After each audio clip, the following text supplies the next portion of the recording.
тэг байр суурийг асууя гэж бодож байна. За нэгдүгээрт нь оюутнуудыг цалинтай тэтгэмжтэй болгоно гэдэг асуудал нь хэр зөв асуудал юм болоо.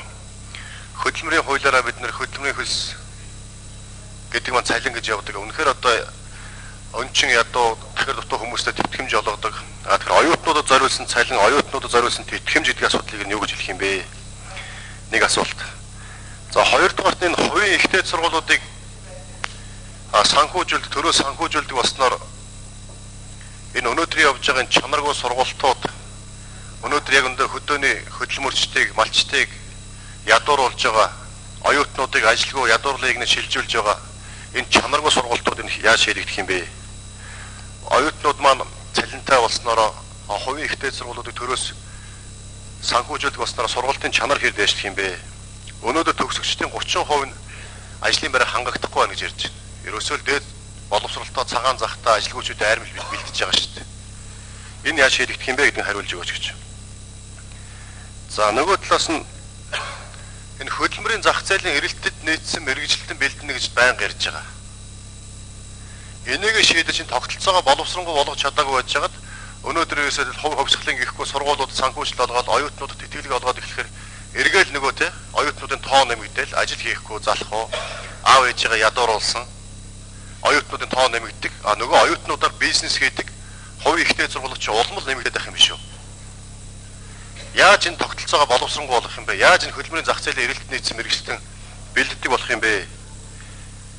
Энэ дээр одоо бас нэг ямар арга хэмжээ авах гэж байгаа. Хэрвээ энэ хууль батлагдах юм бол батлагдахаас өмнө энийг шийдсэн баймаар байна л дээ.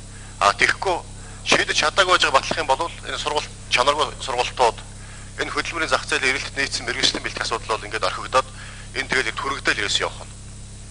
Тэгэхээр энэ дээр нэг хариулт өгөөч гэж. За 3-дугаарт нь зээнх бол гишүүн битээр гадаад сурч байгаа оюутнуудыг бас яаж дэмжих вэ гэж асуулга тавьсан байж байгаа.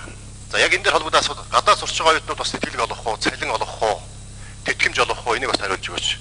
За үүнтэй холбогдоод үнэхээр одоо тэ олон улсын болон улсын математикийн олимпиадад эхний 3 байр эзэлсэн оюутнууд дэлхийн шилдэг 50 ихтэй сургуульд инженер технологийн чиглэлээр суралцах юм бол одоо улсаас бүх зардлыг эрх очгоны зардал, сургалтын төлбөр, байр хоолны зардал бүгдийг даана гэж өнгөрсөн жилүүд 3 тэрбум төгрөг төсөв суулгаж өгсөн байгаа.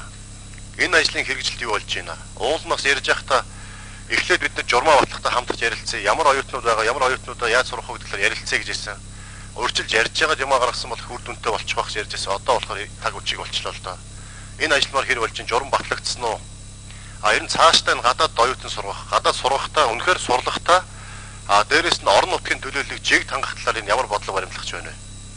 Өнөөдөр хотоос дандаа ихэнх нь Улаанбаатар хотын хүүхдүүд дээрээс нь мөнгөтэй төрөхтэй айлын эсвэл одоо дарга албан тушаал ашигладаг төрийн албаа гэж хүүхдүүд л явдаг. Хөдөөнөөс ерөөсөө хүүхд явж чаддаггүй.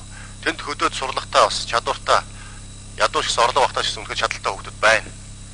Тэднийг яаж жиг төлөөлүүлж оролцуулах вэ? Энэ талаар энэ ямар бодлого баримталж байгаа вэ цаашдаа? Энэ асуултад хариулж өгөхгүй. За бэлцэгт гишүүний асуултанд хариулъя. Би түрүү өөрчлөлтийн асуултанд хариулж байхдаа хэлсэн цалинтай гэдэг юу цалин биш тэтгэлэг нэгдүгээрт юу цалин гэдэг үг ерөөсөө энэ хуулийн дээрээс аваа ийдсэн байгаа.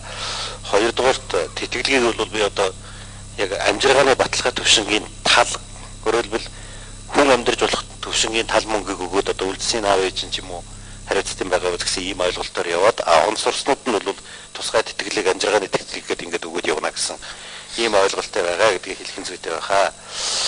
За хувийн ихтэй сургуулиудад төрийн санхүүжилт өгдөг болсон ийм нөгөө 500 мянгаыг хэлж явах шиг байна. Хүний хөгжил сангийн 500 мянгаыг ер нь бол хүний хөгжил сангийн мөнгө бол иргэн өөрөө сонголтоо хийгээд тэр одоо үйлчлэгээ аваад явахаар заагдсан хуулийн залттай. Тийм учраас юу одоо оюутан хүн бол энд ашиглаж болно гэсэн засгийн газрын журман заагдал энийг авч байгаа. Тэр чанарын хувьд бол би түрүү бас мэдээлсэн чанар муутай дээд сургуулиудыг ажистаачлах ажил явж байна. Цаашдаа энэ улам тоог нь багасгахаар явна гэдгийг бас хэлхийг хүсэж байна. Энэ хууль батлагдсанаар бол бас төрийн дэмжлэг авдаг чанар сайтай сургуулиуд нь эдийн засгийн хувьд бэхжээд төрийн дэмжлэг авч чаддгүй чанар муутайнууд нь бол эдийн засгийн хувьд шахагдах ийм процесс явагдана гэж бид ингэж ойлгож энэ хуулийг оруулж ирж байгаа. За ажил хөдөлмөр эрхлэлтийн асуудлыг бол бас сургуулиудын шалгуур үзүүлэлтийн нэгэнд бол бид нэр тавьчихж байгаа. Энэ дээр бол тогтолцоо одоо үүсэх шатандаа явж гэнэ гэж хэлж болно. Бид нэр энд одоо энэ жил ихэд бид нэр төрийн өмчийн сургуулиудын захирлуудтай үр дүнгийн гэрээ байгуулахдаа оюутнуудаа хөдөлмөрийн бирж дээр байршуулна. Тэгээ хэдэн оюутан хөдөлмөрийн бирж дээр борлогдсон мэдээллийг олон нийтэд ил тод байлгана гэд ингээд заасан байгаа юм болохоор энэ мэдээллийг дараа нь иргэд аваад ямар сургуульд ямар ангиар суралцвал илүү хэрэгтэй юм бэ гэдг нь тодроод эхэлнэ гэсэн ийм ойлголцтой байгаа. Ийм тогтолцоо цаашдаа бүрднэ гэж ингэж ойлгож байгаа. За гадаадд сурч байгаа оюутнуудын хувьд бол сургуулийн төрийн сангийнх бол тэтгэрэнгүй зээл өгөөд энэ нь бол тэнд одоо оюутанд олгож байгаа тэтгэлэг гэдэг ойлгодоо явчихж байгаа. Засгийн газар хоорондын тэтгэлгээр явж байгаа улсууд бол бүгд өөрснөө тэтгэлэгтэй байгаа. За хуваараа суралцж байгаа оюутнуудын хувьд бол одоо өөрснөө хуваараа явцдаг учраас бидэнд одоо бүртгэл мэдээч яг үнийг хэлэхэд бол байхгүй байгаа гэдгийг бас хэлхэн зүйтэй байх. За улсын болон олон улсын олимпиадад медальт байртай хүүхдүүдэд тэр тэтгэлэг болгох тухай журам арай гараагүй байгаа. Ийм хүүхэд бол яг одоо өнөөдөр Монгол улсын нутаг дэвсгэр дээр бол нэг 40 гаруй ийм хүүхэд байна. 40 гаруй хүүхдээс яг энэ тогтоолын шаардлагыг биелүүлсэн хүүхэд өнөөдрийн байдлаар нэг байна. Тэгэхээр зэрэг бид нэр одоо тэр хүүхдүүдийн цуглуулад бүгдэнд нь боловсрол шинжилгээ ухааны яамны сайдын гар үсгтээ одоо Монгол улсын засгийн газар энэ хүнийг дараагийн жагсаалтанд байгаа 50 сургуульд орсон тохиолдолд тэтгэлгээр хангана гэсэн бичиг өгөөд тэдрийг одоо сургуулийн хөөцөлдүүлж байна. Тэгээд эндээс бас одоо хүний тоон нэмэгдэх байхаа гэж ингэж бодож байгаа. Сургууль хөөцөлдөх процесс явж байгаа учраас бид нэр журманыг их яаралгүй тэн дээр бас гарч ирэх эерэг сөрөг юмнуудыг бас судлаад тэгж байгаа засгийн газраар оруулъя гэдэг ингээд хүлээгээд сууж байгаа. За орон нутгийн төлөөллийн талаар таны тавьж байгаа асуудал бол яг байгаа. Яг бол уралдаан сонгон шалгуулалт явж байгаа учраас Улаанбаатар хотод арай чанар сайтай сургуулиуд төгсчихсөн хүүхдүүд нь энэ гадаад дотоодын тэтгэлэгт ороод байгаа нь бол бас үнэн. Тэгвэл боловсролын яамнаас бол зөвхөн одоо уралдаан шалгалтын дүнг барьна гэдэг ийм зарчим барьж байгаа учраас ийм яаж байгаа. Өнгөрсөн жил бол бид засгийн газрын хэрэглэх газартай хамтраад аймаг болгоноос нэг хүүхэд авч одоо эндээ бэлтгэл курс хийлгээд гадаадад явуулах юм оролдлого хийж үзэж байна. Одоогийн байдлаар бол 21 хүүхдээс сургууль тэнцсэн хүүхэд хараахан алга байна.